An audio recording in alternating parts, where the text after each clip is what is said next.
Hello everyone. So there's a lot of interesting things happening in the garden. Um, oh, look at those birds. Pretty birds. I don't know what they're doing.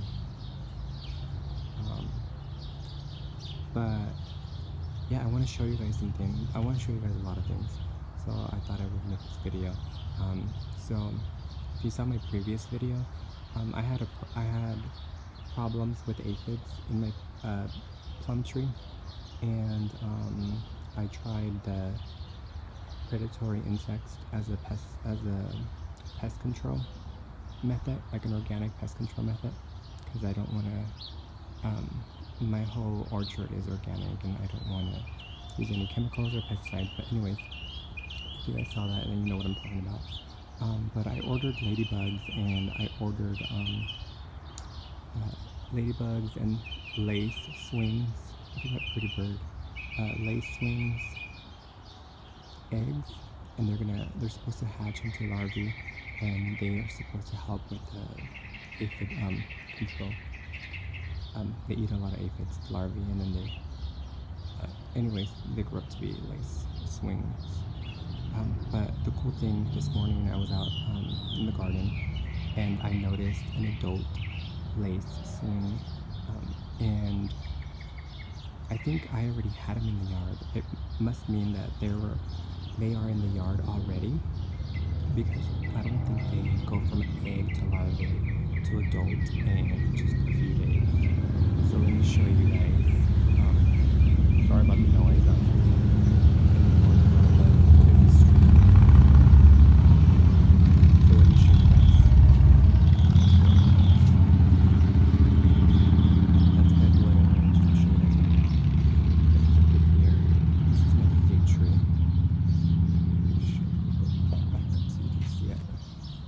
That's my fig tree, you guys, that I grew from a cutting, and it's big now. We have lots of figs. So let me show you the insect. Try to get close without it flying away. So there it is. That's a lace swing, and their larvae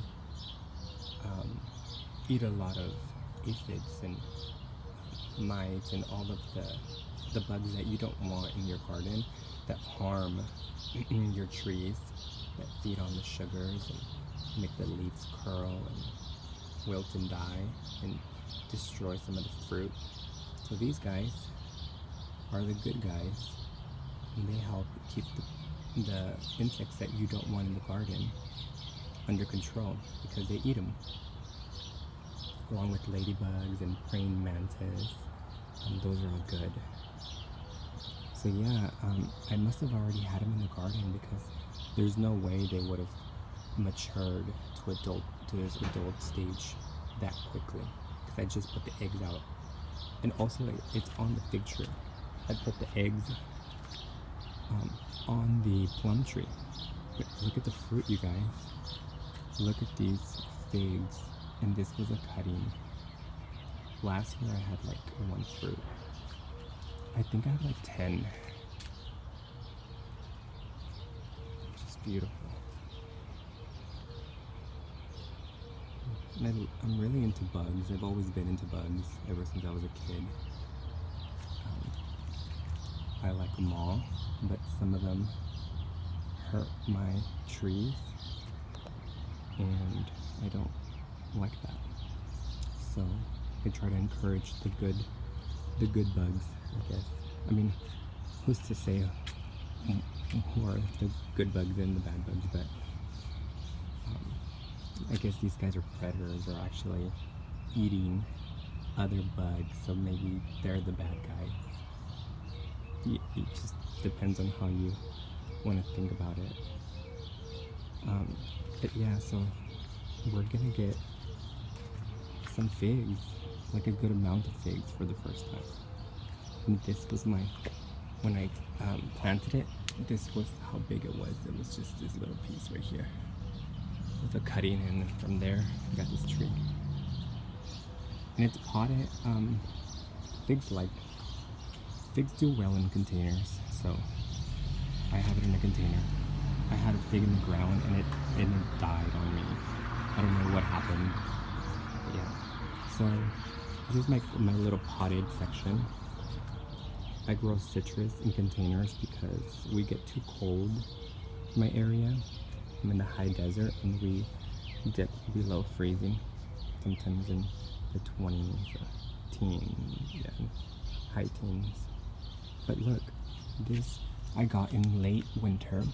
It's a more blood orange, and I think I'm gonna get oranges, you guys. Look at the blossoms. And there's more. They're all scattered throughout, like they're hidden, but there's not tons and tons of blossoms, but we have blossoms. So that's the more blood orange. And well, there's a ladybug. You can see it. There's a ladybug in it. But this is a Satsuma mandarin. This guy almost died. I left it out one winter, out in the yard, like not even in the porch, and it literally like died, almost died. And this whole thing regrew from the base above the graft. Here's the rootstock, and here's where the graft was, but this was all that was left from the Satsuma mandarin, and I was lucky enough to get a little shoot off here, and from there we got this tree going nicely. So I do a lot better with protecting it in the winter now. And guess what? We have a tiny bloom, tiny little blossom. So I might get a little mandarin. And this variety doesn't have, it's seedless. It's supposed to be really easy to peel and really good. But this year, these guys have gone crazy. I've never had a really good harvest of lemons. And these are my Meyer Lemons. I've had them for maybe 3 years, maybe 4. And in those 3 years, I had one lemon that matured, you know, and I was able to harvest one lemon. But this year, we're in spring, it's almost May, but it was covered in blossoms, like it bloomed really heavy. And now we have tons of little lemons. I don't know what's gonna happen. I don't know if it's gonna, sometimes trees tend to thin themselves out if they're too heavy. They only hold on to what they can hold on to. But look, there's so many little lemons. It's covered in lemons. I don't know how many it has, but it's just covered. Every little cranny has lemons. And those are the blooms. They're really pretty. They're pink. And this is the Meyer lemon, one of my favorite lemons. They're not as tart. They're a little bit sweeter, have a thin skin. They're really, really good. I can eat them off the tree, just like an orange. And here's the second one. I have 2. Look at this spike with all these flowers. And here we have tons of little lemons. So this is the year of the Meyer lemon. It's just covered. The bees are going crazy. They love these containers, these lemon trees. There's a shot of it. Definitely the year of the Meyer lemon. I was feeling very disappointed in my dwarf citrus, and these are dwarf, you know, so they are going to be small. They're on dwarf rootstock. So I'm not gonna have this huge lemon tree because I need to be able to move them and protect them in the winter. So yeah, so the citrus is doing good. The Meyer lemons, tons of blossoms, tons of fruit set. Let's see what it holds on to. The blood orange is back there and it's blooming, and my mandarin is alive and thriving. so it's good news for the citrus. I have to show you my seedling. There's so much to show you, so I need to hurry up. Here's my quince tree, and I had to, let me show you from the back. I had to remove a lot of the fruit because I had way too many for this little guy. So I left 9, 3 per section. Like, I divided it into sections and I left 3 on each section. But here's the fruit already set. Get close. There's the flower, it got pollinated, and then there's the fruit, and that's just gonna keep growing and mature to a beautiful quince. It's got lots of pretty new growth. Alright, so let's move on. So yeah, we have quince, fruit set. And check this guy out. This is my juneberry or serviceberry. And last year I got maybe 4 berries, like a little small cluster. Let me show you what the bush looks like. What the bush looks like. This year we have a lot more. Check this out. When these are ripe, they look like blueberries, and they grow in little clusters. Let's see if you can see. There's the cluster, and those are all the little berries. And there's another cluster, and another cluster, and another cluster, and it just keeps going down, cluster, cluster, cluster, down the stem. And so you can see how this is heavy now. I'm gonna use some bird netting because I don't have a lot, so I don't want to share with the birds this year. And here, another cluster of berries. They look a lot like blueberries when they're ripe, except for they're more, a little bit more pink to them. This variety is called Smoky, and here we have some more. So it's really gone into fruit production now.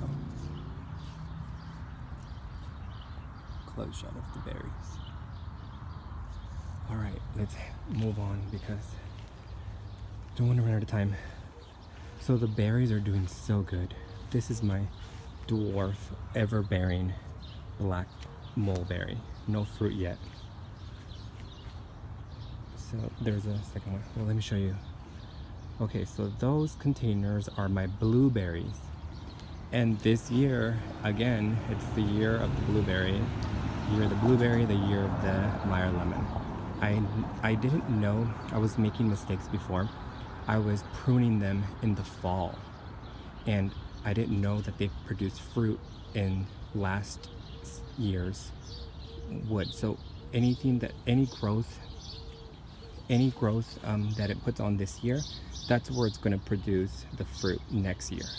So what I was doing, I was cutting off, I was pruning them like I would prune in a peach tree or an apple in the winter. So I basically was getting rid of all of the fruiting, all the new fruiting wood branches, and that's why I wasn't getting any berries. So I didn't prune it last winter, and I just let it grow. I did some pruning in the summer, just to maintain a little bit. And now we have tons of berries, tons. It's covered in blueberries. Look at these. These are already getting some nice size to them. Look at those blueberries. This is called Blue Moon, and it's just covered in berries, little clusters of berries. Check that out. It had so many blooms, and there's just so many hidden. But yeah, you guys, this year is gonna be a good year. Look at those berries. There you go. You can see that better. Sometimes I need to focus. But yeah.